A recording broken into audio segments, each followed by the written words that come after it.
Sabay-sabay po nating basahin ang Aklat ng Mga Awit, chapters 14 to 15. Wala namang Diyos, ang sabi ng hangal sa kanyang sarili.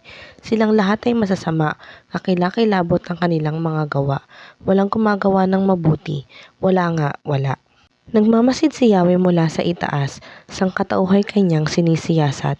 Tinitingnan kung may taong marunong pa na sa kanya'y gumagalang at sumasamba. Silang lahat ay naligaw ng landas at naging masasama silang lahat. Walang gumagawa sa kanila ng tama, wala ni isa man, wala nga, wala.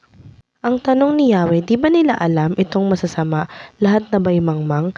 Itong aking bayay pinagnanakawan at akong si Yahweh ay ayaw dalanginan. Darating ang araw na sila'y matatakot sapagkat kakampi ng Diyos ang mga sa kanya'y sumusunod. Hadlangan man nila ang balak ng mga taong hamak, ngunit si Yahweh ang sa kanila'y mag-iingat. Ang aking hinihiling nawa ay dumating mula sa Zion ang kaligtasan ng Israel. Labis na magagalak ang bayang Israel kapag muli silang pagsaganain ni Yahweh. O Yahweh, sino kayang makakapasok sa iyong templo? Sinong karapat-dapat sumamba sa iyong burol na sagrado? Ang taong masunurin sa iyo sa lahat ng bagay at laging gumagawa ayon sa katuwiran, mga salita'y bukal sa loob at pawang katotohanan, at ang kapwa'y hindi niya sisiraan. Di siya gumagawa ng masama sa kanyang kaibigan, tungkol sa kapwa'y di nagkakalat ng kasinungalingan. Ang itinakwil ng Diyos ay di niya pinapakisamahan, mga may takot kay Yahweh kanyang pinaparangalan.